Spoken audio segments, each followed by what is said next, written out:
여러분 안녕하십니까? 경제 현장 오늘 고광철입니다. 오늘의 주요 뉴스 전해드리겠습니다. 집을 사야겠다고 생각하는 이른바 주택 매매 심리가 회복되고 있습니다. KB부동산이 조사한 2월 전국 매수 우위 지수는 26.2로 전달보다 0.5포인트 올랐습니다. 6개월 만에 상승세입니다. 전국 가격 전망 지수도 90.4로 전달보다 4.9포인트 올랐습니다. 중국 연구팀이 현존하는 슈퍼컴퓨터보다 처리 속도가 1000조 배 빠른 양자 컴퓨터를 개발했다고 관영신화통신이 보도했습니다. 중국 과학기술대학 연구팀이 개발한 초전도 양자 컴퓨터 C 제품은 쭈층즈 3호로 국제학술지에 실렸습니다. 연구팀은 작년 10월 구글이 발표한 최신형 양자 칩인 윌로우와 비교해도 100만 배 빠르다고 주장했습니다. 지난해 1인당 국민 총소득 GNI가 36,624달러로 전년보다 1.2% 늘었습니다. 일본과 대만을 2년 연속 앞질렀고 인구 5천만 명 이상 국가 중에선 미국, 독일, 영국, 프랑스, 이탈리아에 이어 6번째로 높습니다. 원화로 계산하면 4,995만 5천 원으로 5.7% 증가했습니다. 트럼프 미 대통령이 쏘아낸 관세 전쟁이 본격화되는 가운데 하워드 러트닉 미 상무장관이 캐나다와 멕시코에 대한 25% 관세율을 완화하는 방안을 발표할 수도 있다고 말했습니다. 러트닉 장관은 트럼프 대통령이 어떤 합의를 이끌어낼 것으로 본다고 말했는데요. 본격화하는 관세 전쟁의 양상과 우리 경제에 미치는 영향, 이어지는 집중 진단에서 살펴보겠습니다.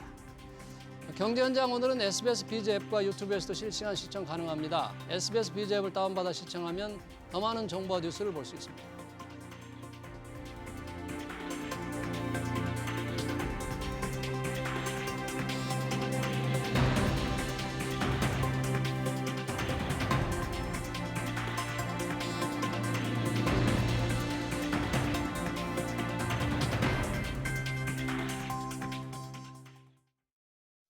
네, 트럼프 미 대통령은 캐나다가 보복 관세로 맞서자 같은 금액만큼의 상호 관세를 즉시 부과하겠다고 으름장을 놓았습니다.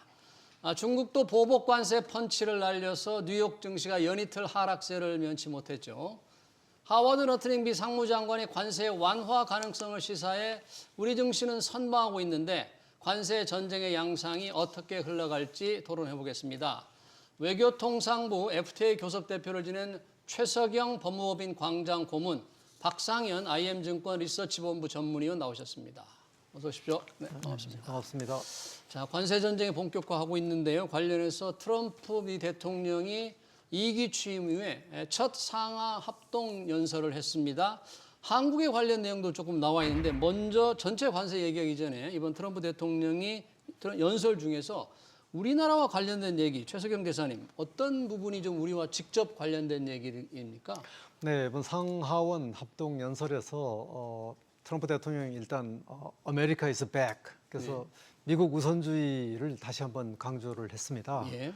하면서 이제 그동안에 이제 공약했던 사항들하고 취임 이후에 한 43일 동안 본인이 취한 어떤 정책적인 성과 이런 부분에 대해서 이제 쭉 설명을 하면서 한국 관련 사항을 이제 몇 가지를 언급을 했습니다. 첫째 이제 이 칩스 액트에 따라 갖고 반도체법에 따라 갖고 지급되는 보조금을 폐지 또는 축소하라, 축소해 달라고 미국 의회에다가 요청을 하는 발언을 했고요. 반도체법 폐지를 의회에 요청했고요. 또 하나는 알래스카 가스관 사업에 한국하고 일본이 참여하기로 했다 이렇게 이제 발표를 했습니다. 굉장히 이제 뭐 놀라운 사항인데요. 그래서 그런 사항들이 이제 일단 한국과 관련된 사항이라고 할 수가 있겠습니다. 네, 그 언급한 것 중에서 저도 조금 관심이 있었던 것 중에 하나가 우리가 미국이 군사 지원을 한국에 많이 하고 있는데 우리나라가 미국산 제품에 4배나 높은 관세를 매고 있다 이런 말도 했던데 이건 뭐를 의식하고 한 걸까요? 네, 그건 이제 대중을 의식한 이제 일종의 이제 어떤 그 정치적 어떤 그런 선전이라고 볼 수가 있는데 선전이다. 실제로 우리나라 관세율을 보면 이제 관세율이 여러 가지 관세율이 있습니다. 한미 FTA 협정에 따라 갖고 운영되는 특혜 관세율이 있습니다. 이 특혜 관세율은 한미 간의 관세율이 거의 없습니다. 예. 일부 농산물에 관세가 남아 있는 부분이 있습니다만은 미국의 4배가 된다 이렇게 얘기하기는 어려운 부분이고요. 그래요? 다만 WTO에서 운영되는 소위 말해서 이제 양호 관세 예. 또는 MFN 관세라고 하는 부분이 있습니다. 이것은 우리가 FTA 체결하기 전에 우리가 전 세계 다른 국가들하고 이제 동등하게 운영하는 이 관세율을 최혜국 관세 또는 MFN 관세라고 하는데 이 양호 관세율은 공산품이 8%, 네. 농산물이 약 한 14, 15% 정도 돼갖고 평균적으로 보면 한국이 관세율이 한 12% 정도 된다 이렇게 할 수가 있고요. 예. 미국은 관세율이 2.5%, 한 3% 정도 됩니다. 그걸 의식하고 그럼 얘기했을 수도 예, 그래서 아마 그냥 일반적인 얘기를 한 걸로 볼 수가 있고 예. 한미 간에 존재하는 관세율이 4배라고 하는 것은 굉장히 과장된 표현이에요. 과장된 정치적 선전일 수 있다. 뭐 트럼프 대통령 하는 얘기를 보면 뭐 팩트 체크를 제대로 안 하고 한 것 같은 느낌도 드네요. 자, 여튼 관세 전쟁은 본격화됐습니다. 이미 캐나다, 멕시코에 관세를 매겼고요. 캐나다 보복 관세 매겼고 중국도 보복 관세 매겼고 이러다 보니까 증시가 조금 충격을 받고 있는데 그 영향이 나타나는 강도는 좀 어떻게 지금 나타나고 있다고 봐야 돼요? 예, 우려는 사실은 좀 미국보다는 나머지 지역이 다 충격을 더 받지 않겠느냐라는 좀 시각이 좀 강했었는데요. 예. 오히려 최근에 주식시장 흐름을 보게 되면 미국이 조금 더 큰 타격을 받는 듯한 모습을 좀 보이고 있습니다. 이미 그 트럼프 당선 이후에 이제 주가 상승분은 대부분 반납이 된 반면에 미국은 특히 이제 우리가 그동안 이제 주목했던 매그니피션트 세븐이라고 해서 미국의 M7. M7으로 대변되는 미국의 기술주 자체는 상당히 큰 폭으로 조정을 받았고요. 뭐 테슬라 같은 경우에는 뭐 상당히 큰 폭의 뭐 조정을 좀 받은 상황인 반면에 머스크의 리스크. 좀 정치적인 어떤 리스크 때문에 상당히 좀 떨어진 부분이 있죠. 반면에 유럽 증시 또 중국 뭐 전체 증시는 아니라도 이제 중국의 빅테크와 관련된 증시 자체는 상당히 큰 폭으로 좀 오른 상황들이 올해 연초 이후에 국내 증시 역시도 뭐 조정은 받았지만 오히려 트럼프 당선 이후에 보면 주가 수익률을 보게 되면 거의 보합권 정도의 어떤 수익률을 좀 보이고 있기 때문에 실제 관세 정쟁이 상당히 이제 불거지고 변동성은 상당히 큰 상황들이긴 하지만 지금 주가 수익률만 보게 되면 오히려 좀 미국이 상대적으로 더 큰 피해를 보고 있다라고 좀 말씀드릴 수 있고요. 다만 미국 입장에서 좀 긍정적인 거는 국채 금리 자체가 상당히 좀 떨어지고 있다라는 것이 미국 입장에서 좀 긍정적인 어떤 시그널이 아닌가 좀 보고 있습니다. 네, 그 부분 한번 다시 조금 더 얘기를 해보고요. 그러니까 관세 전쟁의 여파가 따른 주식시장에 미치는 영향은 미국이 더 크게 받고 있다. 영향이 실제로 부메랑이 돼서 미국으로 가고 있다. 뭐 실제 관세가 실제 부과되면 물가가 오르면서 소비자들도 이제 좀 영향을 더 미국 사람들이 받을 것 같은데 이걸 과연 트럼프 대통령이 얼마나 지속할지 모르겠습니다. 여튼 지금 보복 관세 전쟁이 시작됐는데 지금 캐나다 그리고 멕시코 어떻게 지금 보복 관세를 지금 매기고 있습니까? 예, 캐나다는 지금 트럼프가 25% 관세 부과를 오늘 하기로 이제 결정을 하면서 보복 관세를 매기겠다고 트루도 총리가 직접 발표를 했습니다. 하면서 일단 당장 300억 불 상당의 미국 수입품에 대해서 보복 관세를 매기고 25%로요. 그다음에 나머지 1,250억 불에 대해서는 앞으로 2, 3주 내에 추가 관세 부과를 하겠다. 이렇게 이제 발표를 했습니다. 그리고 멕시코 같은 경우에도 보복 관세를 자기들이 매기겠다 이렇게 얘기를 하면서 구체적인 금액이라든가 품목은 아직 발표를 하지 않은 상태입니다만 멕시코는 아직 부과하지 않았군요, 보복 관세를. 네, 그렇습니다. 하겠다고 이제 발표는 한 상황입니다. 그리고 중국은 맞대응하겠다 그래갖고 10 내지 15% 정도 이제 보복을 이미 이제 개시를 했고요. 네, 그러네요. 중국은 주로 미국 농산물을 타겟으로 했다는데 농산물 수입이 많기 때문에 이렇게 되는 건가요? 특별하게 어떤 트럼프 어떤 뭐 지역을 겨냥한 건가요? 두 가지 이제 목적이 동시에 있는데요. 농산물 수입도 굉장히 많이 하고 있고 중국이 농산물, 축산물, 그다음에 목재 이런 부분 수입을 굉장히 많이 하고 있고 또 하나는 농산물, 축산물을 생산하는 지역이 주로 이제 공화당 우세 지역입니다.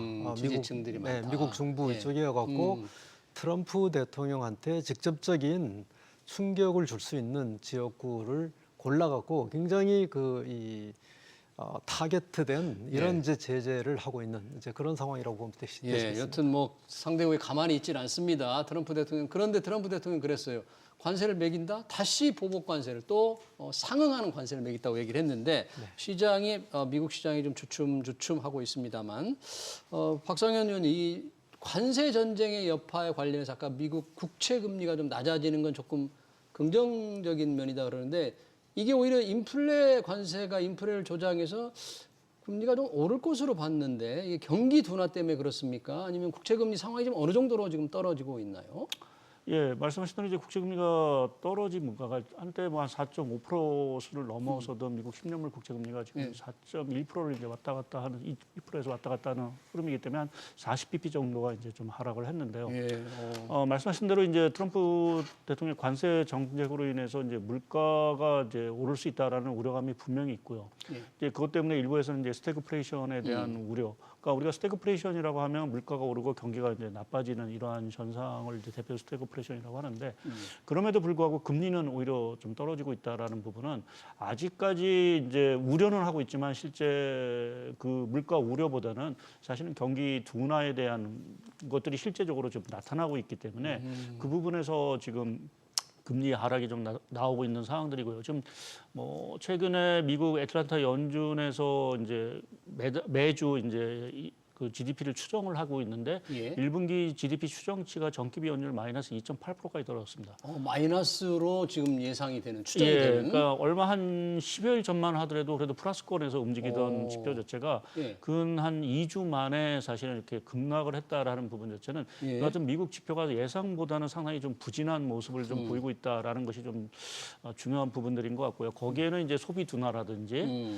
또 하나 조금 노이즈가 있는 거는 이제 1월 달이죠. 1월 달에 미국의 수입 증가율이 엄청 큰 폭으로 증가했습니다. 수입이 많이 늘었다. 네, 그러니까 그래서 무역 수지 적자 규모가 한 1,250억 달러 정도 월간으로 기준. 근데 이건 작년 월 평균을 기준으로 하면 거의 50% 이상 늘어난 거거든요. 그럼 왜 1월 달에 이렇게 수입이 많이 늘어났냐라는 부분은 관세 때문에 미리 이제 선수요를 이제 선수입을 한 어떤 그러한 효과로 좀 봐야 될 것 같습니다. 그런 어떤 파장들 자체가 지금 미국 경기에는 조금 부정적으로 영향을 미치면서 금리의 좀 하락 압력으로 좀 작용을 하고 있다라고 좀 봐야 될 것 같습니다. 네, 그러네요. 지금 이제 관세의 영향이 실제 시장에 어떻게 나타나고 있는가를 잠깐 언급해봤고요.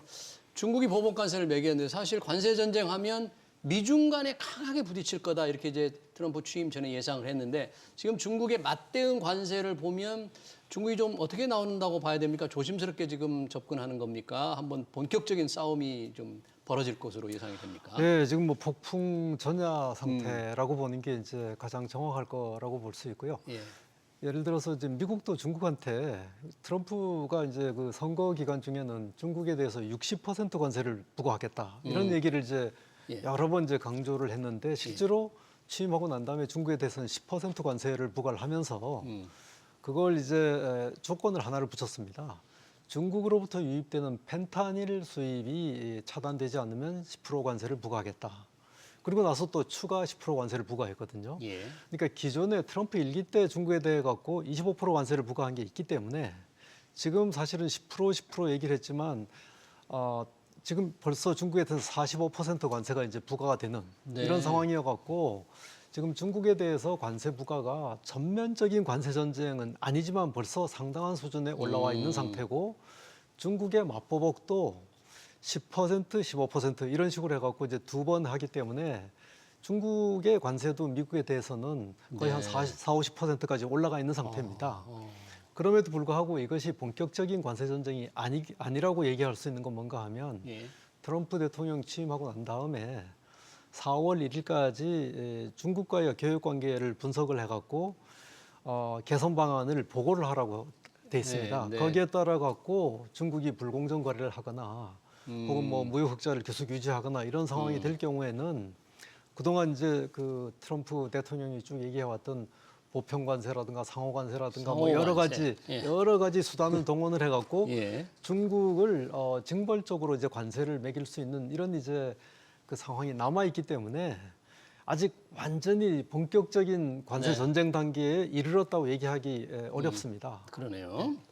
자, 다시 이제 경제 상황으로 돌아와 보면 아까 이제 스태그플레이션 물가 상승 속에 경기 침체를 우려하는 것도 좀 있다고 그러는데 금리만을 보면 그게 경기 침체를 예고하는 게 뭐 장단기 금리 격차가 거꾸로 뒤집어지면 경기 침체를 예고한다는 건데 지금 상황이 좀 그렇다고 봐야 됩니까?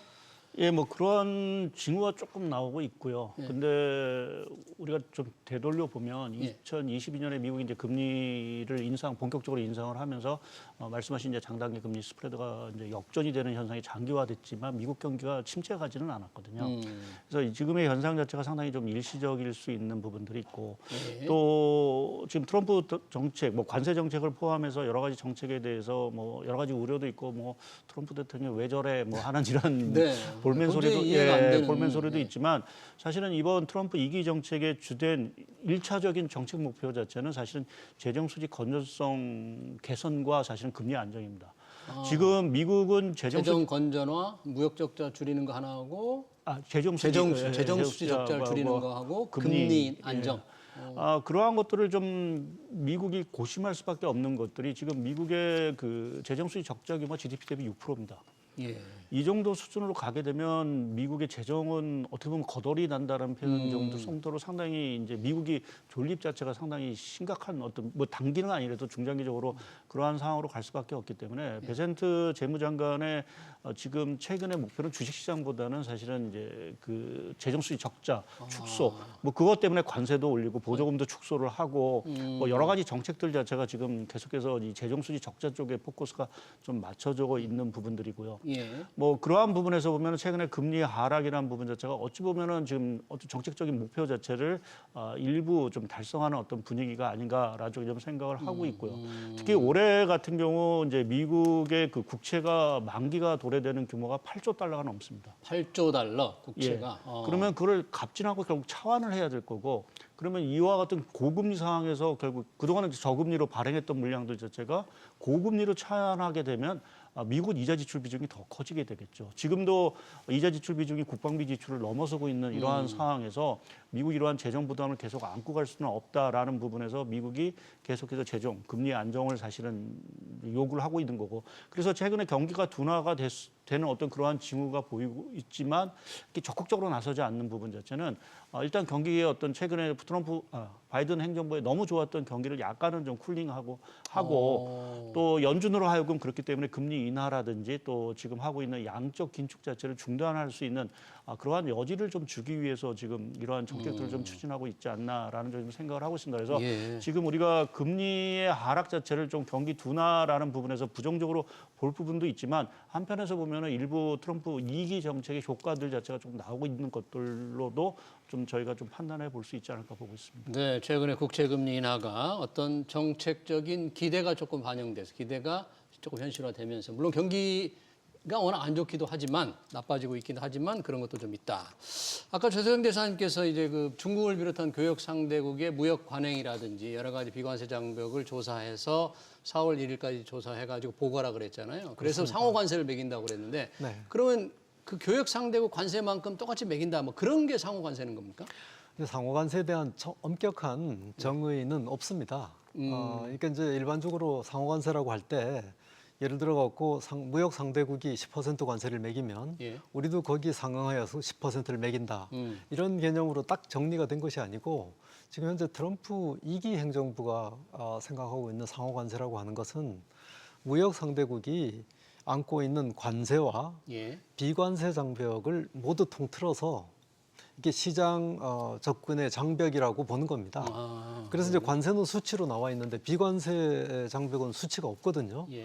그러니까 비관세 장벽을 관세로 수치로 관세 상당치로 수치화를 미국이 자기가 일방적으로 계산을 해서 그 계산에 근거해 갖고 미국이 관세를 매기겠다고 하는 것이 이제 상호 관세입니다. 네. 그러니까 비관세 장벽이라 그러면 뭐 보조금이라든지 뭐 환율 조작 이런 거 다 포함되는 거예요. 네, 그것도 포함될 수 있고 부가가치세라든가 부가가치세. 국내 조세라든가 그다음에 이제 국내 규제라든가 네. 환경 규제, 노동 규제, 그다음에 공정거래, 뭐 불공정 교역 관행 전반이 다 포괄이 될 수 있기 때문에 이 비관세 장벽은 사실은 한 국가의 국내 정책하고도 직결이 돼 있는 이슈들이기 때문에 여기에 대해서 이제 상대편 국가가 뭐 관세로 보복을 한다거나 이런 식으로 이루어지게 되면 양국 관계 갈등이 이제 굉장히 고조될 가능성이 많습니다. 그러면 상호관세를 매긴다 그러면 적용 대상 품목들도 미국이 선택을 하게 되나요? 어떻게?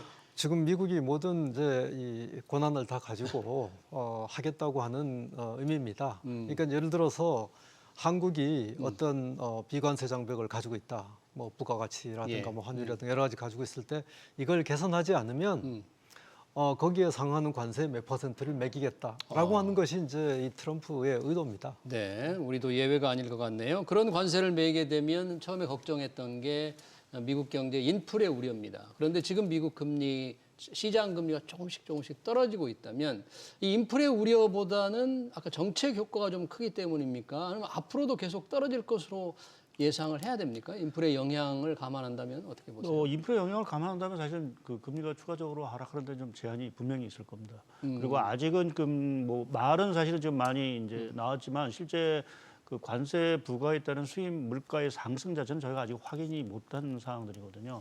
그러니까 그게 아무래도 아까도 말씀드렸지만 이제 미리 다 뭐 이미 물건을 사온 사항들이고 예. 또 실제 중국에 대한 관세 부과라든지 멕시코, 캐나다의 관세 부과 자체가 사실은 뭐 지금 3월 달부터 뭐 중국 뭐 이미 시작됐지만 멕시코나 이제 캐나다는 이제 3월 달부터 사실은 이제 부과가 되는 부분들이기 때문에 그렇게 보면 실제 이제 물가에 반영되는 부분 자체는 뭐 저희가 지표로 받아볼 수 있는 거는 4월, 5월 정도가 되지 않을까라는 쪽에 좀 생각을 하고 있습니다. 예. 그래서 지금 그것에 대해서 뭐 물가가 오를 수도 있다. 또 아니면 이제 트럼프 2기 내각에서는 1기 당시에도 관세 부과했지만 오르지 않았기 때문에 이번에도 오르지 않을 거다라는 이제 조금 이제 낙관론을 사실은 펴고 있는 상황들이어서 이제 그 부분에 대해서는 이제 앞으로 뭐 멕시코, 캐나다뿐만 아니라 과연 이제 4월 1일 날 상호 관세 부분 자체를 어떠한 정도의 어떠한 범위 내 뭐 이러한 식으로 이제 뭐 전 세계 포괄적으로 다 부과를 할 건지 아니면 일부 업종에 대해서 뭐 제한적으로 부과할 건지에 따라서 상황은 사실은 많이 달라질 수는 있을 거로 보고 있습니다. 근데 뭐 이론적으로 봐서는 아무래도 이제 물가 쪽에는 사실은 좀 부담을 좀 줄 수 있는 부분들이고요. 그것 때문에 연준이 아무래도 그 금리를 내리는 데서 다소는 좀 더 신중할 수밖에 없는 상황들이 지금 전개되고 있다라고 봐야 될 것 같습니다. 네, 트럼프가 예고한 상호 관세가 어떻게 나올지 모르겠습니다만 우리는 미국과 자유무역 협정 FTA를 맺었잖아요. 그렇습니다.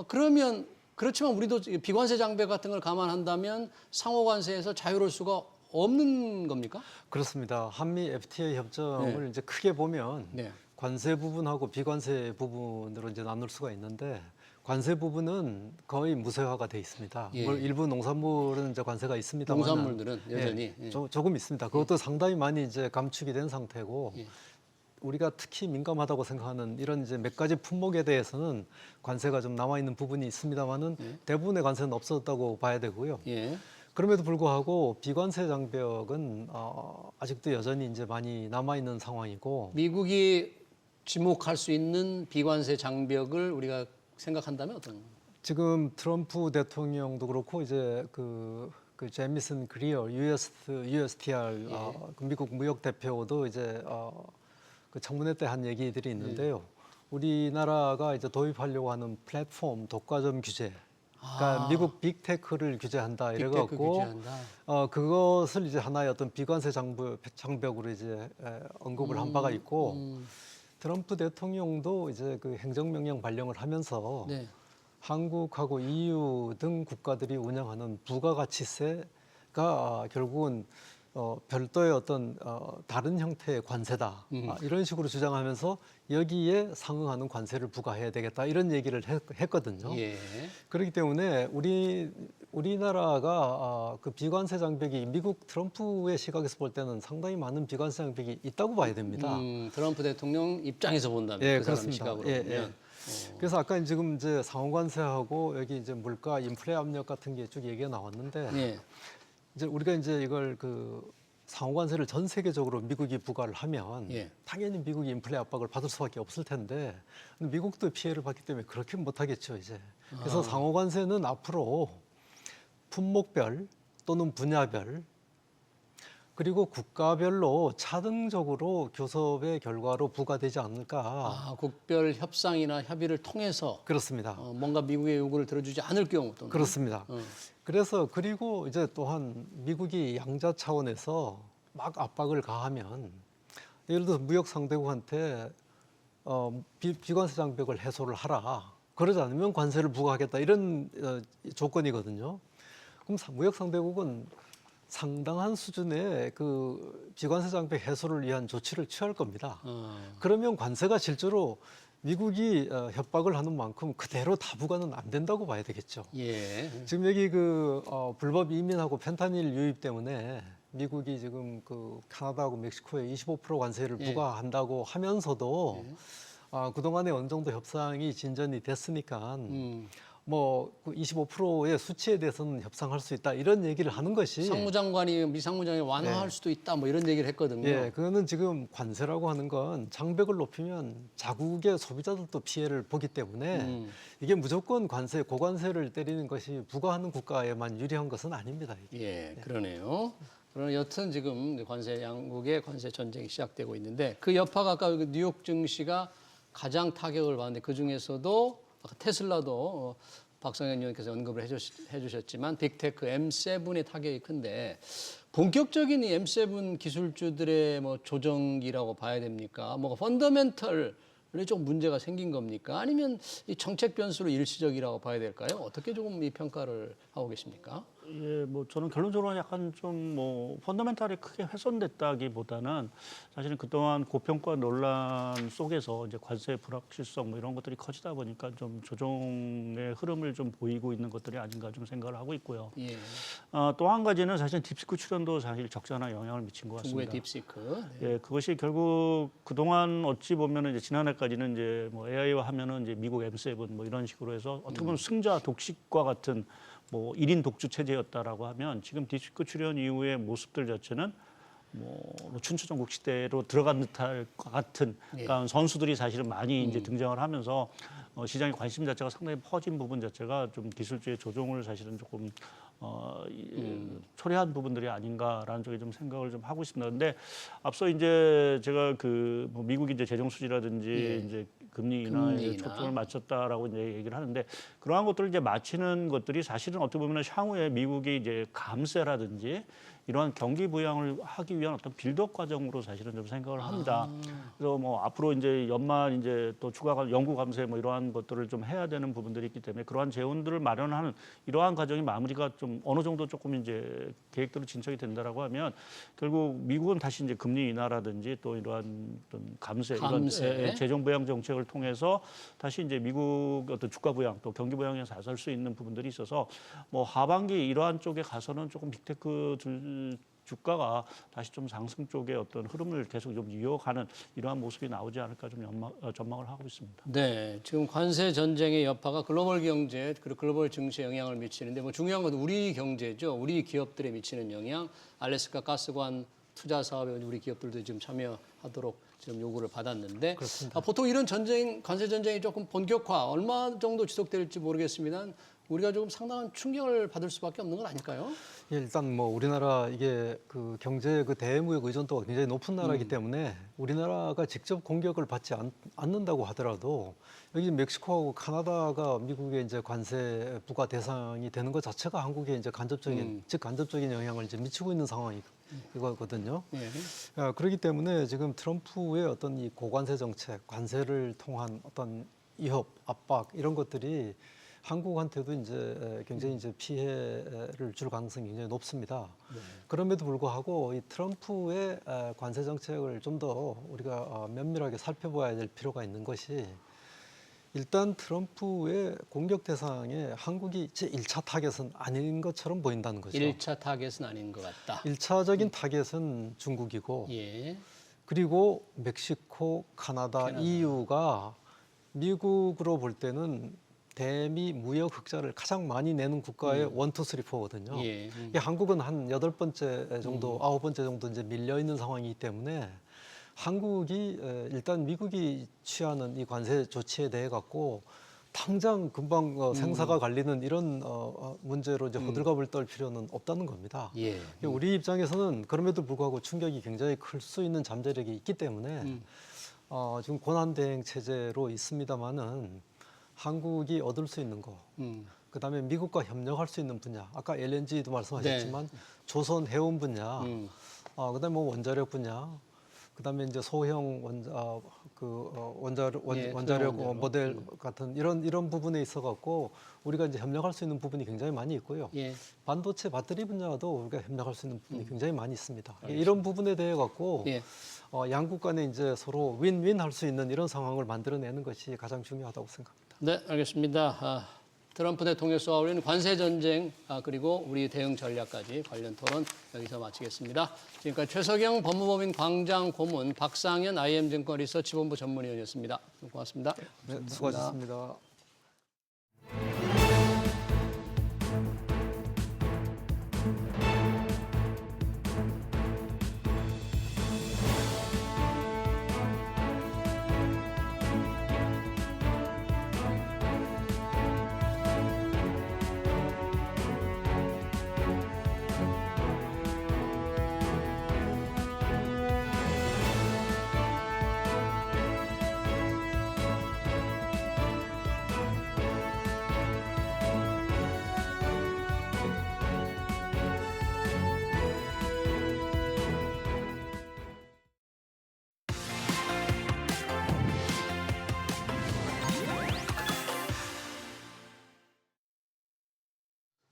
네, 트럼프 미 대통령의 한마디 한마디에 가상자산 가격이 천당과 지옥을 넘나들고 있습니다. 5종류의 코인을 전략 비축하겠다는 발언으로 급등했던 비트코인 가격은 관세 전쟁 여파로 급락하더니 다시 회복하는 모습도 보이고 있죠. 가상자산 가격 동향과 전망, 고란, 알고란 TV 대표 모시고 얘기 들어보겠습니다. 대표님 어서 오세요. 네, 안녕하세요. 반갑습니다. 정말 이 롤러코스터입니다. 그렇죠? 네, 딱 어울리는 비유가 아닐까 합니다. 요즘 시장을 보면은요. 요즘 가상자산 지금은 조금 다시 회복하는 듯한데 어떻습니까? 지금? 일단 시장 흐름을 보자면요. 2월 말에 사실 그 전까지는 9만 달러 선을 내주겠냐라는 이런 움직임이 있었어요. 비트코인이요? 네네네. 네. 그런데 9만 달러 선을 너무 쉽게 내주고 2월 28일, 2월 마지막 날에는 8만 달러 선까지 일시적으로 내줬습니다. 너무 급락하는 거 아니야라고 했는데 이제 단기 급락에 따라서 8만 2천 선에서 거래가 되고 있다가 갑자기 이게 자고 일어났더니 저는 사실 급등을 한 거예요. 네. 9만 5천 달러 선까지 올라가 있더라고요. 15,000. 이게 무슨 일인가라고 봤더니 트럼프 대통령이 자기 트루스 소셜에다가 그 5가지 네. 코인 가상 자산을 전략 자산으로 비축하겠다라는 메시지를 낸 겁니다. 네. 그러니까 비트코인을 포함해서 언급된 5가지 알트코인들 같은 경우 네. 그 에이다라는 알트코인 같은 경우에는요 단기적으로 70% 가까이 오르기도 했습니다. 에이다. 그야말로 네. 이제 자고 일어나니까 2배가 된 거죠. 네. 그러다가 이게 사람들이 일단 그 한 번에 게시글에 약간 흥분을 했다가 가만히 살펴보니까 근데 이거 진짜 되는 거 맞아? 라는 생각이 슬슬 들면서 가격 조정이 오더니 트럼프의 관세 예정대로 시행하겠다라는 발언이 나오면서 이러면 이제 매크로 지표가 안 좋아지는 거잖아요. 다시 가격이 떨어졌다가 또 어젯밤에는 그 하워드 루트닉 그 상무장관이 뭔가 협상의 여지가 있다. 그리고 광물협정 예정대로 하겠다라는 일종의 호재가 나오면서 지금 현재는 8만 6천 달러 선에 거래가 되고 있습니다. 그러네요. 그러니까 2월 달 굉장히 상황이 안 좋았다가 맞습니다. 이 전략 비축하겠다는 한마디에 다시 급등을 했다가 관세로 떨어졌다 조금 회복하는 상황인데 우선 전략 비축 얘기를 조금 더 해봐야 될 것 같네요. 네네.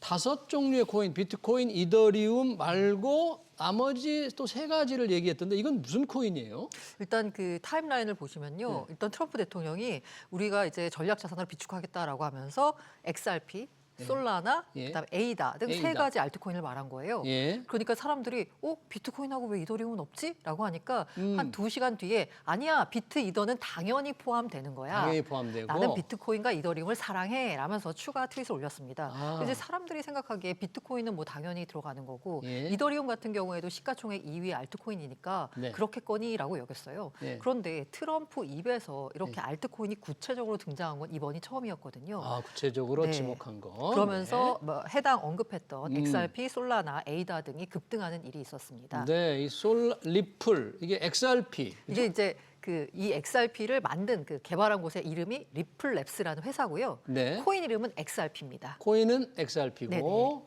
에이다는 이게 코인 이름입니까? 네, 또 코인 이름이고요. 카르다노. 카르다노 체인에서 쓰는 코인이 에이다라는 겁니다. 아, 네. 그렇군요. 그러면 요 3가지 XRP, 리플, 그다음에 솔라나 에이다. 이 코인 어떤 코인이에요? 우선 이 알트코인. 일단 그 XRP, 리플은 아마 많은 분들이 국내 투자자가요 비트코인보다도 많이 들고 있는 게 바로 이 XRP입니다. 예. 국내 투자자가 사랑하는 코인이다라고 볼 수 있을 텐데요.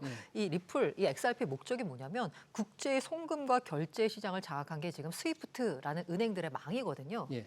그걸 대체하겠다라는 명확한 목표를 갖고 있습니다. 그래서 이 그렇군요. 같은 경우에는 B2C 소비자를 대상으로 하는 게 아니라고요. 은행과의 협력을 통해서 이 국제 송금망을 장악하겠다라는 걸 중요하게 생각하는 프로젝트입니다. 네, 그러다 보니까 이제 국내 분들이 초반에 이 XRP를 투자하실 때요. 이게 너무 목표가 명확하잖아요. 예. 사실 처음에 블록체인이니 웹3니 나왔을 때 이게 좀 뭔가 좀 목표가 좀 두루뭉실한 경향이 있어요. 그런데 이건 너무나 명확하다 보니까 예. 국내 투자자분들이 많이 투자하신 것 같고요. 네. 그런데 이 XRP 코인이 갖고 있는 논란이 뭐냐면 탈중앙화 논란이 있습니다. 보유 물량의 60% 정도를 리플사가 들고 있어요. 그러다 그래요? 보니까 이게 탈중앙화가 논란이 됐고 그러면서 2020년에 SEC와 이 증권법 논란을 가지고 소송전이 벌어졌습니다. 지금까지도 이어지고 있고요. 예. 이 때문에 그간에 굉장히 가격이 지지부진했어요. 그러다가 트럼프가 당선되면서 고공행진 하더니 한 몇 개월 만에 5배가 오르는 이렇게 네. 기염을 토했거든요. 그렇군요. 그리고 네. 여기 이 리플의 특징이 뭐냐면 이른바 이제 미제 코인이라고 저희들 업계에서 부르는데 미제 코인? 네, 미국에서 만든 코인이다라는 거예요. 어. 그러다 보니까 트럼프 행정부가 추진하는 게 뭔가요? 미국을 위대하게잖아요. 그렇죠. 이른바 지금 시장에선 미국 코인들이 미국산 코인들이 관심을 받고 있는데 그 중에 대표적이고요. 그리고 이제 그 트럼프 대선 때 슈퍼팩이라고 해가지고 왜 네. 그 기부금 받잖아요. 네. 그 가운데 스탠드 위드 크립토라는 이제 크립토에 대해서 우호적인 정책을 해주세요라고 지원한 슈퍼팩이 있습니다. 네. 거기에 리플이 가장 많은 돈을 냈습니다. 여기 전체가 한 1억 정치 달러인데 자금을, 정치 네. 후원금을 가장 많이 여기서 한 냈군요. 4,500만 달러를 기부했어요. 네. 그러면서 주목을 많이 받고 있고요. 예. 이 솔라나 같은 솔라나 경우는 이거 뭔가요? 이거는 이제 이른바 이더리움 킬러를 표방하고 나왔습니다. 아. 이더리움이 가장 처음에 나온 스마트 컨트랙트가 적용된 블록체인이었거든요. 예. 그런데 우리는 이더리움보다 싸고 빨라요. 수수료가 싸다. 네, 맞습니다. 그리고 빠릅니다. 더 빠르다. 네. 이더리움 말고 우리 솔라나를 이용하라. 그 그렇죠. 솔라나군요. 게다가 이 솔라나가 주목받았던 게 뭐냐면 한때는 세계 최대 거래소 자리도 넘봤던 FTX. 예. 지금은 망했지만 이 FTX와 그 투자사인 알람에다가 초기에 솔라나를 굉장히 밀어줬어요. 초기 투자자이기도 하고요. 솔라나에 대해서 굉장히 긍정적인 발언들을 샘 뱅크만 프리드가 많이 하기도 했고요. 예. 그러면서 떴었는데 갑자기 FTX가 망하면서 아. 이제 솔라나 망한 거 아니야? 라는 시장의 인식이 퍼지면서 $200가 넘던 가격이 $10 밑으로까지도 내려오고 있습니다. 폭락을 했군요. 그래서 이제 망하는 줄 알았는데 아까 말씀드린 싸고 빠르다라는 강점을 가지고 이 최근에 그 크립토 시장에서 유행한 게 밈코인이거든요. 예, 이 인기. 밈코인을 발행을 하려면 싸야 되잖아요. 네. 그럼 밈코인 거래를 활발하려면 빨라야 돼요. 예. 그러다 보니까 솔라나의 특징과 굉장히 맞아떨어지는 겁니다. 그러다 보니까 밈코인, 대부분의 밈코인이 다 솔라나에서 발행이 되는 거예요. 그래요. 그러면서 밈코인 트렌드를 솔라나가 갖고 가면서 솔라나 가격이 지난 1월 19일 트럼프 밈코인 그 발행 시점에 무려 $293까지 올랐습니다. 네, 트럼프 이 가족들이 또 밈코인 맞아요. 계속 발행하니까. 네. 그러면서 올랐다가 네. 이제 이거 너무한 거 아니냐라는 일종의 자성의 목소리가 나오고 네. 그 아르헨티나 밈코인 스캔들 혹시 들어보셨나요? 아르헨티나에서. 네. 아르헨티나 대통령이 특정 밈코인을 홍보를 한 거예요. 아. 그러고 있다가 6시간 뒤에 트윗을 삭제를 하고 해당 밈코인 가격은 급등했다가 90% 폭락하는 일이 벌어졌습니다. 네. 그런 이제 그런 논란에 휩싸이면서 지금 현재 솔라나 가격은 $130 선까지 밀렸다가 지금 네. 현재는 아까 말씀하신 그 트윗으로 인해서 $140 선으로 다시 올라온 상태고요. 그 다음에 에이다. 에이다 같은 경우에는 사실 1세대 코인입니다. 이게 2017년부터 있었던 코인이에요. 어. 굉장히 오래된 코인인데 이더리움에서 나온 찰스 호스킨스가 만든 코인이고요. 우르보스르라고 하는 지분 증명 알고리즘을 채택하고 있고 에너지 효율적이고 안전하다라는 뭐 여러 가지 얘기를 하고 있는데 사실상 이 에이다 같은 경우에는 뭔가 이렇게 퍼포먼스를 보여준 게 없어요. 이게 플랫폼 체인이기 때문에 예. 그 위에 여러 가지 디앱들이 얹어져야 되는데 사실상 그 카르다노 체인 위에 구성된 생태계가 별로 없거든요. 네. 그래서 이게 사실 그 업계에서는 여기 그 앞서 말씀드린 그 5가지 코인 중에 가장 들어간 의아한 코인이 바로 이 에이다. 에이다도 의아하고요. 네네, 솔라나나 XRP. 그러니까 비트코인과 이더리움 정도는 그래, 맞습니다. 시총 1, 2위니까 미국이 좀 전략 비축하겠다 그래. 나머지 세 개까지 전략적으로 비축할 필요성이 있을까? 계속 의문이 좀 가시질 않습니다. 그래서 이제 시장에서는 이거 그냥 립 서비스다. 네. 진짜로 할 마음이 없다라고 해석하는 분들도 있어요. 아, 가격을 좀 띄우려고. 네, 그랬구나. 맞습니다. 그러니까 이게 뭔가 음, 이 사이에 뭐 내부자 거래가 있지 않았을까라는 의심도 하고 있고요. 가족들의 밈코인 가격 좀 네. 올려보려는 트럼프의 어떤 그런 것도 있고 실제로 이제 그 크립토 차르라고 불리는 네. 그 백악관에 있는 AI 암호화폐 담당자 데이비드 삭스가요. 네. 솔라나에 대해서 굉장히 투자 포지션이 많았던 인물이거든요. 오. 그래서 그런 내부자 거래 의혹도 나왔어요. 네. 혹시 이거 내부자 이런 얘기가 나오니까 이제 그 데이비드 삭스가 언론에 밝혔는데 나 이미 행정부 지금 백악관 들어오기 전에 다 다 팔았다. 팔았다. 라고 밝히긴 했습니다. 그러네요. 많은 도대체 왜 들어갔을까에 대해서 의아해하는 업계 관계자들이 많습니다. 그러네요. 아직도 그 의문이 잘 풀리지 않는데 일단 전략 자산으로 정부가 비축을 하려면 비축이라는 게 사서 쟁여야 되잖아요. 맞습니다. 시장에서 더 사야 되는데 이게 미 연준이 조금 반대한다면서요. 현실성은 있는 거예요? 그 때문에 앞서 말씀드린 립 서비스 아니냐라는 말이 나왔던 게 현실적인 걸림돌이 너무 많습니다. 어떤 것들입니까? 일단 첫 번째로 보자면 말씀하신 그 연준의 반대인데요. 네.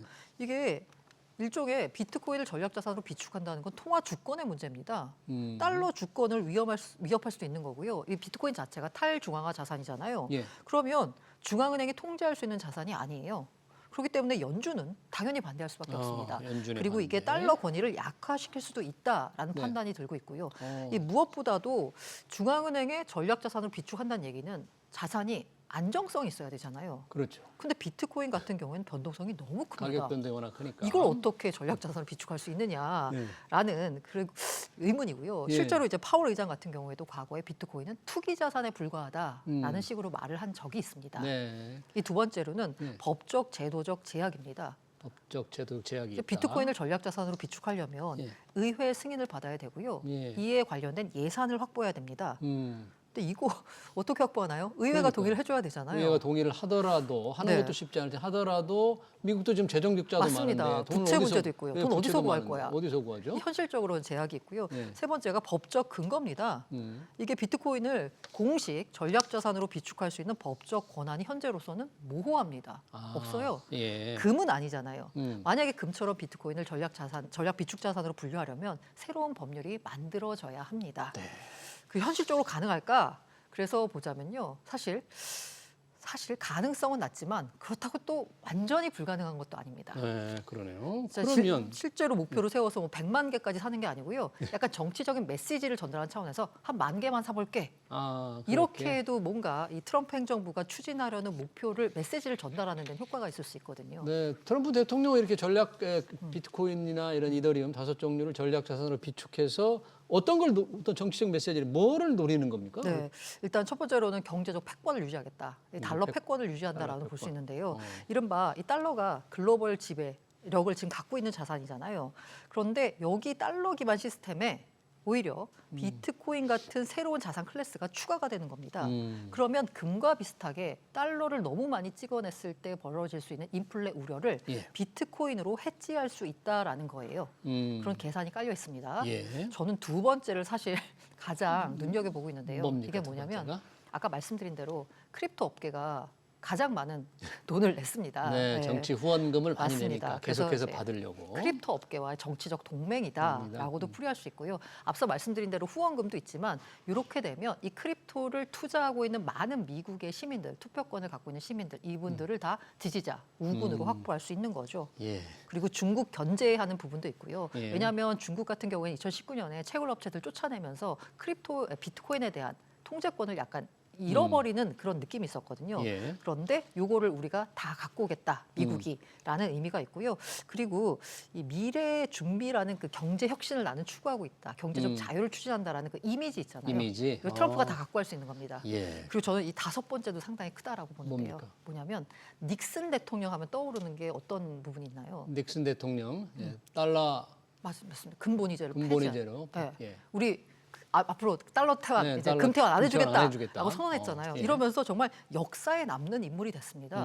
통화 시스템을 바꾼 이름이 됐거든요. 그러면 이제 트럼프가 만약에 비트코인을 전략 자산으로 비축한다라고 하면 본인의 이름도 역사에 남는 경제적인 통화 시스템을 바꾼 인물이 될 수 있는 거죠. 그러네요.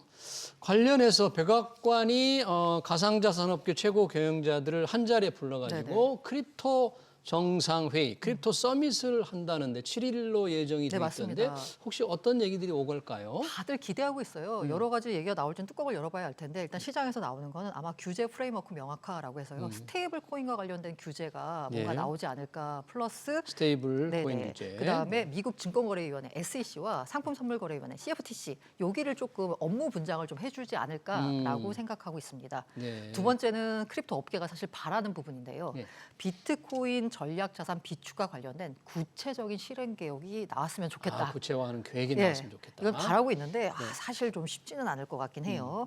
그다음에 뭐 여러 가지가 있는데 뭐 글로벌 경쟁력을 강화하는 우리가 미국을 가상자산 수도로 만들기 위해서 다른 홍콩이나 싱가포르와는 차별된 어떤 뭔가 당근을 줄 수 있을지에 대한 대책이 나올 수가 있다라고 하는데요. 기대하고 있는 건 이것도 역시나 루머입니다.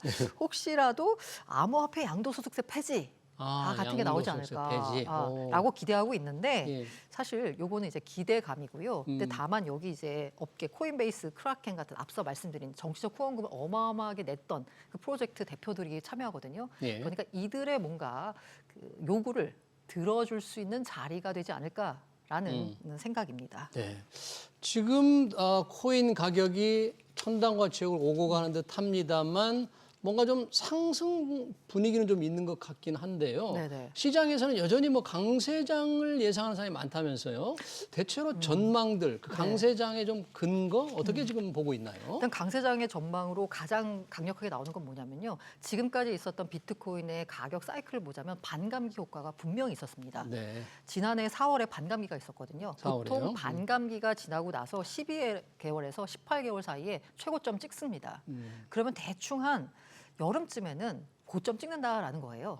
여름에. 네네. 네. 그럼 이제 반감기 효과에 대한 기대감이 반감기 있고요. 가장 그리고 기대. 지난해 1월에 시작된 비트코인 현물 ETF 거래를 통해서 사실 지난해 많은 자금이 들어왔습니다. 그런데 올해가 그 승인 2년 차잖아요. 그러면 1년 차보다는 더 많은 자금이 들어오겠죠. 왜냐하면 그간 투자하지 않았던 기관들이 들어올 테니까 그 기관 자금 더 들어올 거다.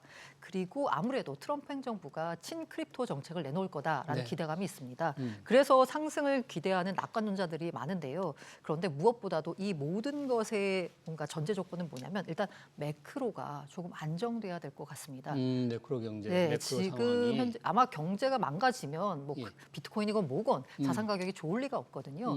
그래서 매크로 상황이 어느 정도 받쳐주면 앞서 말씀드린 세 가지 논리 때문에 가격이 여름쯤에는 고점을 찍지 않을까라는 기대감이 있습니다. 네, 지금은 비트코인에 투자한 가상자산에 투자한 분들의 대부분 수익을 많이 내고 있기 때문에 경제 상황이 조금 우려될 때는 차익 실현이 좀 물건이 많이 나오지 않을까요? 그러니까 그 차익 실현 물량이 나온 게 앞서 말씀드린 대로 95,000달러 안팎에서 지지를 받던 가격이 갑자기 밀리기 시작했어요.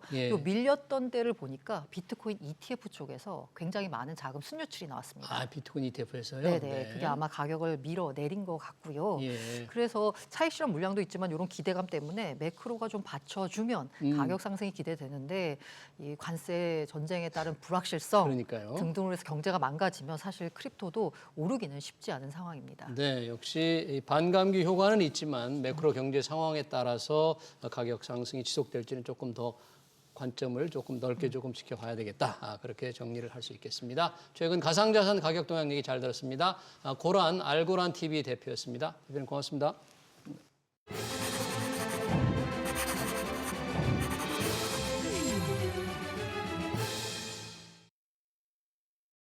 네, 트럼프 미 대통령이 국제 질서를 뒤집어 놓았습니다. 러시아와 싸우는 젤렌스키 우크라이나 대통령을 독재자로 비난하면서 푸틴 대통령의 손을 잡으려 합니다. 만년 후방 캐나다에 야멸차게 25%의 보복 관세를 때린 뒤에 싫으면 미국의 51번째 주가 되라고 조롱하죠. 굳건한 한미 동맹을 믿어온 우리도 벼랑에 선 느낌입니다.